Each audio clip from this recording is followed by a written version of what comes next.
Assalamualaikum warahmatullahi wabarakatuh. Welcome to our first episode of Tinta Tech Talk. TTT is a series of Islamic talk by our guest speakers that we organize as an additional input to our students outside the school's hours. So inshallah, we will be having this every 2 weeks to dive into our deen. When it comes to the Quran, there will never be enough things to learn. And that is the idea behind this Tinta Tech Talk. With me today is our guest speaker, whom we have long missed.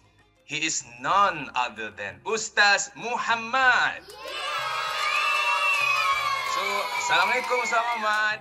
Apa khabar? Waalaikumsalam. InsyaAllah Ustaz will be giving his talk, and then at the end of the session, there will be a Q&A, insyaAllah, Q&A session, where you can type down your question for Ustaz, insyaAllah. So I do not want to take more our time. I know all of you can't wait to hear from Ustaz. So I will pass the floor to Ustaz Muhammad. Dipersilakan, tafadhalil mashkura, insyaAllah. Bismillahirrahmanirrahim. Assalamualaikum warahmatullahi wabarakatuh. Jadi apa yang kita akan belajar daripada Suratul Kahfi, Ustaz akan bagi penerangan sedikit berkaitan Suratul Kahfi, kenapa dia penting, apa yang ada dalam Suratul Kahfi, apa cerita-cerita yang menarik dalam Suratul Kahfi, dan insya-Allah kalau diberikan keizinan, ujung nanti Ustaz akan buat kuis. Ustaz akan buat kuis kepada pelajar-pelajar yang dapat menjawab soalan Ustaz dengan betul. Ustaz akan bagi dia hadiah yang sangat istimewa. I will try to explain to you, there are 4 important story inside Suratul Kahfi, which each story, it has some interesting meaning which we need to learn and which also need to ponder upon this one. Yang pertamanya adalah berkaitan tentang Ashabul Kahfi ataupun yang dinamakan People of the Cave. Okay? Di mana di sini dia merujuk kepada perkara yang berkait tentang trial of faith, ujian iman, ujian agama. Kalau kita ni beriman pada Allah Subhanahu Wa Taala, pastinya kita akan diuji. Diuji sabar kita, kadang-kadang adanya orang buat tak baik dengan kita, orang tak buat tak elok dengan kita. So ini adalah ujian iman. Semakin seorang tu beriman kepada Allah, semakin tinggi ujian yang dia alami. Story yang kedua adalah berkait tentang The Owner of Gardens. Yang mana cerita ini adalah cerita yang berkait dengan orang kaya dan juga orang miskin yang kedua-duanya ada harta, iaitu sebidang tanah. Apa yang berlaku di sini adanya ujian yang kita namakan the trial of wealth. Kalau kita ada kekayaan, kita banyak duit, macam mana kekayaan tu boleh memberikan kesan kepada awak? Adakah awak semakin sombong? Adakah awak semakin dermawan? Ataukah adakah awak ini semakin lupa pada Tuhan ataupun tambah ingat pada Tuhan? Okey, yang seterusnya kita akan lihat juga cerita berkait tentang Musa dan juga Nabi Allah Khidir alaihissalam. Apa yang kita akan belajar daripada kisah Musa ini adalah ujian ilmu. Okey, kalau kita di kalangan orang yang pandai, bijak pandai, kalau katalah contohnya Hafiz, seorang yang pandai, kawan sebelah nak tanya, dia cakap macam gini, malah aku nak ajar belajarlah sendiri. Contohnya kan. Mentang-mentang dia dah tahu, dia tak nak share ilmu dia dengan orang lain contohnya. Ataupun ada juga orang yang ada ilmu tapi dia share. Tak apa, saya tolong awak. Awak tak faham, saya bantu. Awak tak faham, saya ajar. Awak tak tahu, saya tolong. Itu adalah the trials of knowledge yang kita akan belajar bagaimana Prophet Musa ataupun Nabi Allah Musa alaihissalam. Saya nampak Musa dekat sini juga sini kan. Musa ada, tapi kat sini kita nak cerita berkaitan dengan Prophet Musa. Macam mana Prophet Musa belajar humility, ketawadukan diri dia terhadap ilmu yang dia ada berbanding dengan orang lain yang mungkin ada yang lebih ilmunya berbanding dengan diri dia. Macam mana dia belajar untuk jaga hati dia supaya sentiasa tawadu. Okey, yang terakhirnya adalah story of Zulkarnain, di mana ini adalah merupakan seorang raja yang berkuasa di pada satu masa ketika dahulu, di mana ini adalah ujian kekuasaan. Kalau awak ada authority, power, apa yang awak perlu buat? awak mengenai orang ke, atau buat tak baik dengan orang ke, apa yang perlu kita lakukan? Kalau ada power, kita bantu orang ke, kita tolong orang ke, maka ini adalah ujian. Dan Allah berikan kita satu contoh, Zulkarnain. Zulkarnain ini bukanlah nama kepada raja ini. Tapi Zulkarnain ini kalau dilihat daripada makna, dia merujuk kepada topi yang mempunyai dua tanduk. Qarn maksudnya tanduk. Qarnain maksudnya yang pemilik orang yang memiliki topi yang mempunyai dua tanduk. InsyaAllah dalam siri yang akan datang, Ustaz akan share dengan awak semua sekali. Baik, kalau adik-adik yang pandai membaca Quran, adik boleh buka tadi, muka surat 293. Mari kita baca sama-sama ayat yang pertama. A'udzu billahi minasy syaithanir rajim. Bismillahirrahmanirrahim. Very good. Alhamdulillahilladzi anzala ala 'abdihil kitab.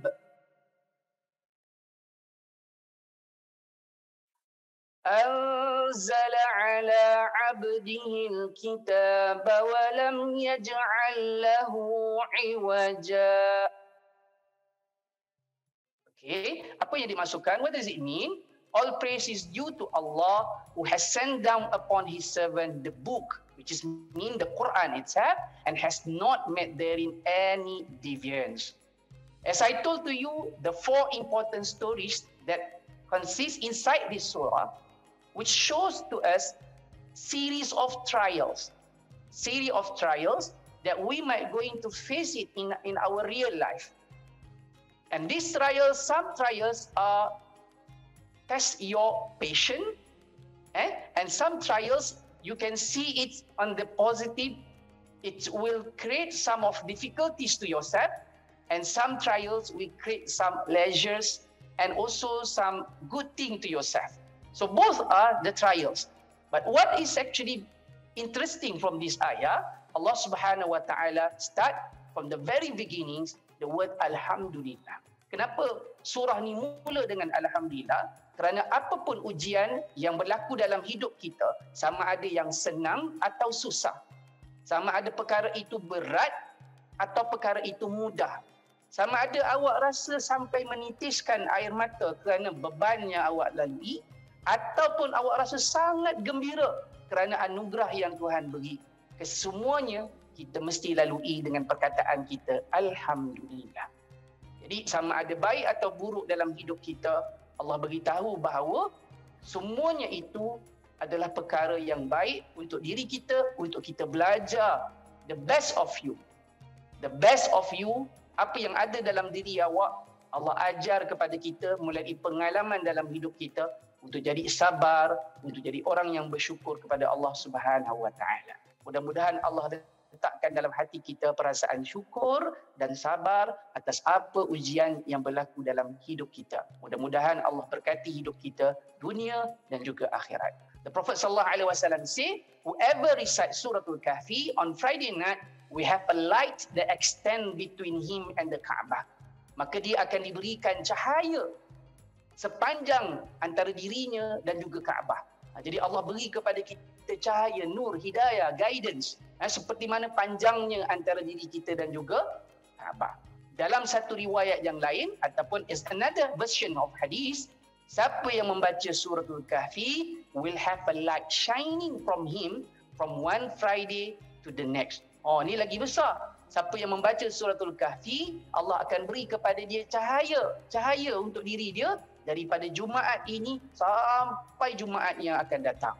Okey, bila kita sebut berkaitan dengan cahaya ni, ulama ada berbeza pendapat. Tapi yang mudahnya, Ustaz nak beritahu pada awak, cahaya di sini bermaksudnya guidance, hidayah. Hidayah untuk kita buat sesuatu kebaikan. Sebab setiap kebaikan tu atas izin Allah. Kalau Allah tak izin kita untuk buat kebaikan, walaupun kita berkehendak, mungkin hajat kita tidak sampai. Tetapi kalau kita buat, Allah izinkan. Kalau kita nak buat dan Allah izinkan, insya-Allah benda itu boleh berlaku. Jadi kalau adik-adik Nak Allah bagi adik mudah untuk salat, mudah untuk mengaji, mudah untuk sedekah, mudah untuk senyum bila jumpa cikgu, mudah untuk bagi salam. Bacalah sama-sama suratul Kahfi sama ada pada malam Jumaat ataupun pada hari Jumaat. Dan satu lagi perkara yang Ustaz nak share dengan awak semua sekali adalah barang siapa yang menghafal 10 ayat pertama daripada suratul Kahfi, maka Allah akan beri perlindungan kepadanya daripada fitnah Dajjal. Ini satu benda yang menarik Ustaz dah cakap. Kan malam ni kan kita introduction of suratul Kahfi dan juga stories of Dajjal. Ini adalah benda yang baru. Mungkin ada yang tak pernah dengar, ya apa benda Dajjal ni? Dajjal ini datang daripada perkataan Arab, daripada root word dia adalah Dajjala. Dajjala bermaksud to cover up, to mix. Apa maksudnya? Dajjal ini adalah merupakan title, nama yang diberikan to the lying, one-eye and false messiah. Iaitu orang yang sentiasa berbohong. Dan dia juga adalah makhluk yang one eye kat sini bukan bermaksud satu mata, tapi nanti kita akan tengok satu mata saja yang berfungsi dan satu mata lagi adalah blind, buta. Dajjal is so called because he will conceal his kufur from the people by lying to them, deceiving them and confusing them. Jadi Dajjal ni kenapa dipanggil dia sebagai Dajjal? Kerana dia merahsiakan dirinya itu, kekufurannya itu, maknanya dia tak percaya dengan Tuhan, is non-believer, tak percaya dengan Tuhan, daripada people dengan membohongi mereka. Buatkan mereka jadi confused. Adakah dia ni betul ke tak betul? Tapi apa yang besarnya? Ni jadi saya, mungkin ini orang masih tak nampak lagi. Tapi saya nak katakan dengan awak, bila we tell it Dajjal, what does it mean? It's a liar. He's a liar, pembohong dan penipu. Attributes of Dajjal. How do we know about this person? Okay, yang pertamanya, he is a young man. Yes, my dear children, dia adalah seorang manusia, lelaki muda yang mempunyai satu kebolehan dan kemampuan yang sangat besar dan sangat pelik berbanding dengan orang manusia yang biasa. Dan dia pendek.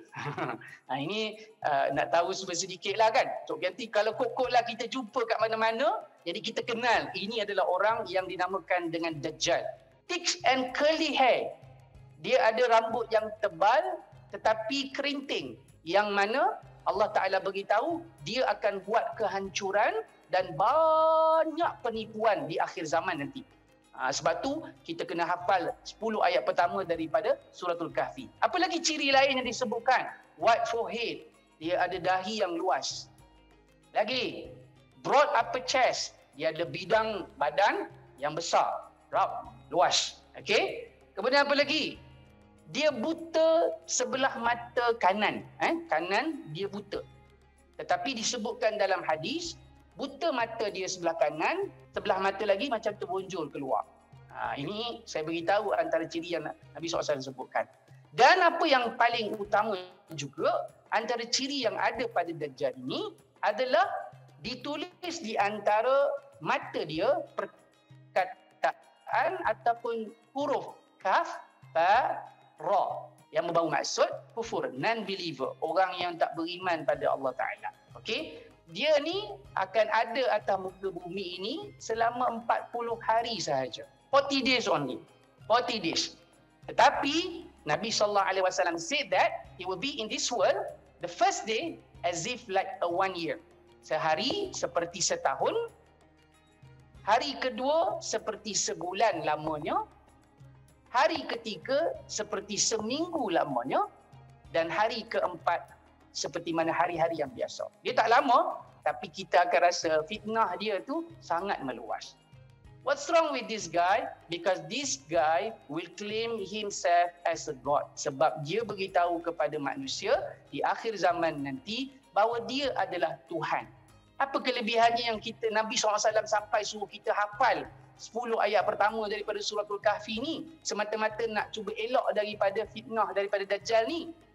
Sebab ada beberapa cerita yang disebutkan di dalam hadis yang berkait tentang power ataupun kelebihan, superpower yang ada yang diberikan kepada Dajjal ini sebagai ujian kepada seluruh umat manusia. Antaranya adalah Dajjal ini boleh untuk mengatur hujan atau tidak. Kalau dia kata dia nak hujan, boleh hujan. Kalau dia kata tak nak hujan, tak jadi hujan. Binatang, kalau dia nak kata bagi sihat, sihat. Kalau dia kata nak bagi binatang mati, boleh mati.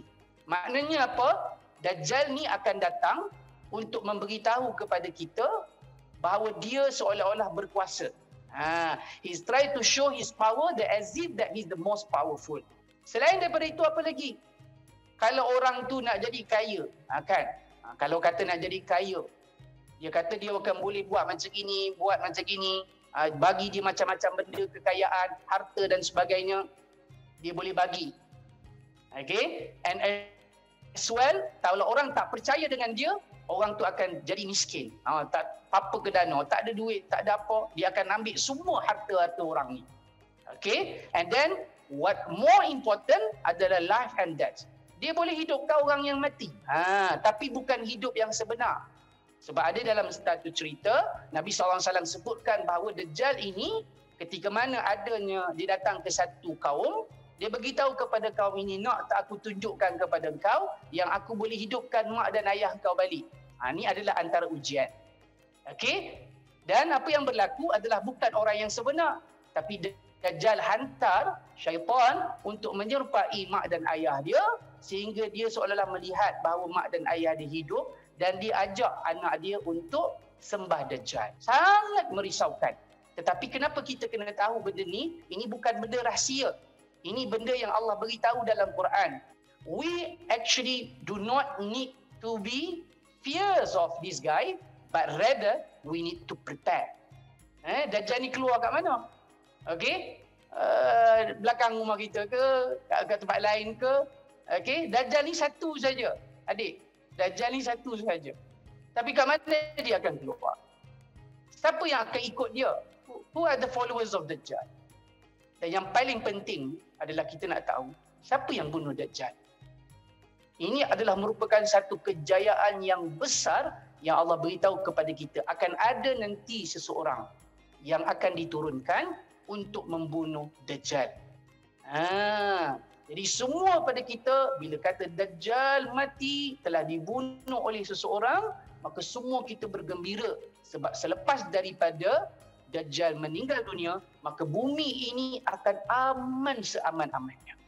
Tapi persoalannya, siapakah dia? Dan bagaimanakah ia berlaku? Kat mana ia berlaku? Dan kalau ia berlaku, apa yang perlu kita lakukan? Selain daripada kita membaca Suratul Kahfi ataupun menghafal 10 ayat pertama daripada Suratul Kahfi, insya-Allah sekiranya ada ruang dan peluang untuk yang akan datang, Ustaz akan buat satu lagi sesi dengan anda semua. Jadi khulasah untuk malam ini to be continued, okay? Kita akan sambung lagi insya-Allah. Kita punya sesi yang akan datang. Itu saja daripada Ustaz untuk malam ni. I hand over back to Ustaz Anas. Thank you. Okay, so far Alhamdulillah I can see there's so many students, parents from Tinta. Alhamdulillah.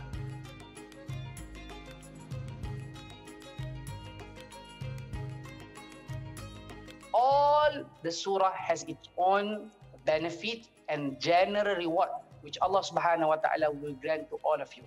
But there are some surah which has specific attributes and also virtues, and as well specific rewards which Allah Subhanahu wa Ta'ala give to this ummah as another additional or extra, kan?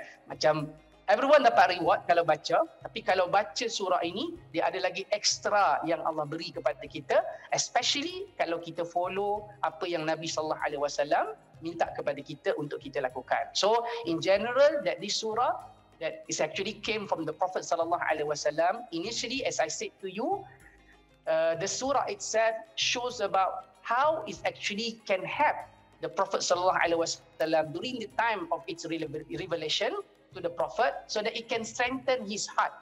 because he faced a lot of challenges in life. Jadi Allah beritahu dengan dia macam-macam ujian ni adalah ujian yang telah dilalui of the people of the past. Yang mana dari oleh orang-orang yang terdahulu. Jadi mana orang terdahulu dah pernah lalui dah ujian yang macam ini Muhammad. So apa yang you all perlu buat dan apa yang you perlu tahu adalah buat macam gini, macam gini, macam gini. Gitu.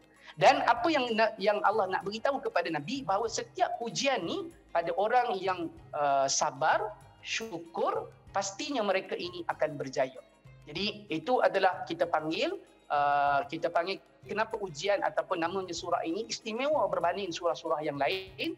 Pada surah ini kerana dia terdapatnya specific reward ekstra yang Tuhan bagi. Yang keduanya tadi berkait dengan bagaimana surah ini dalam memberikan kepada kita sedikit sebanyak persiapan untuk menghadapi ujian yang pelbagai.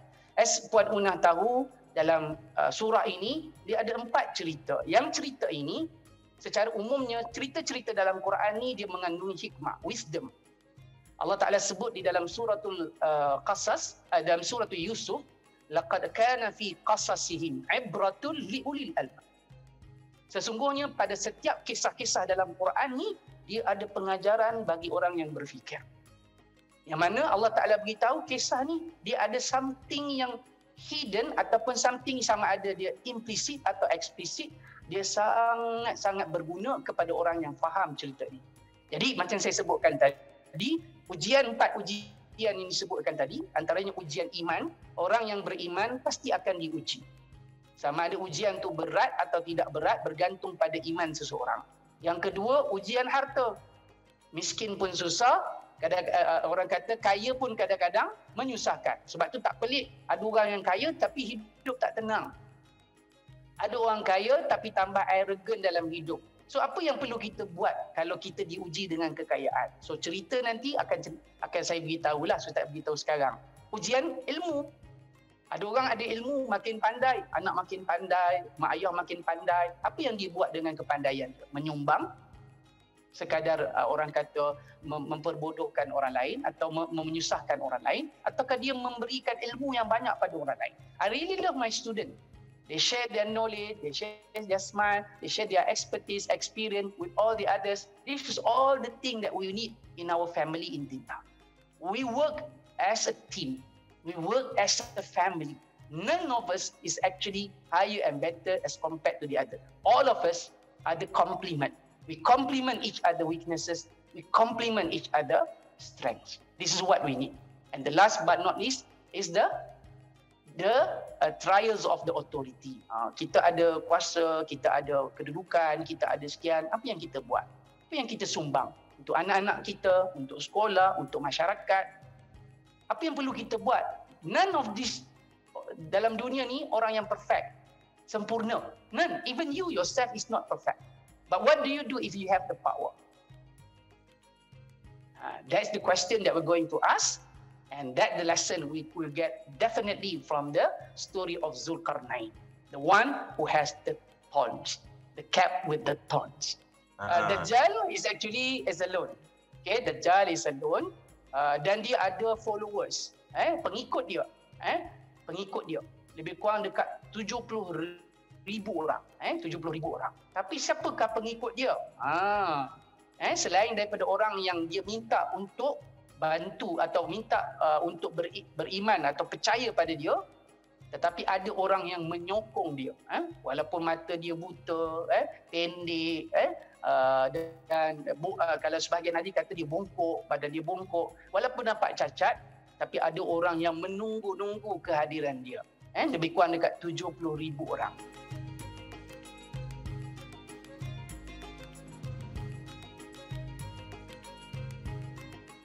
Soalan saya yang pertama, how many verses in Suratul Kahfi? 10 seconds.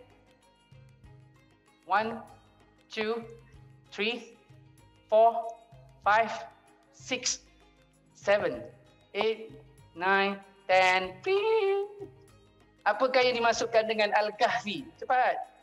10 second. 1, 2, 3, 4, 5, 6, 7, 8, 9, 10. Okay, time's up. ayat keberapakah yang menulis ataupun ayat keberapakah yang pertama menulis tentang Al-Kahfi ataupun perkataan Al-Kahfi dijumpai? Which Soalan verse? tak ada lagi, dah ada jawapan. Oh, which verse in the Surah Al-Kahfi that contain the word Al-Kahfi? Okay. Okay. Pass this one. Okay.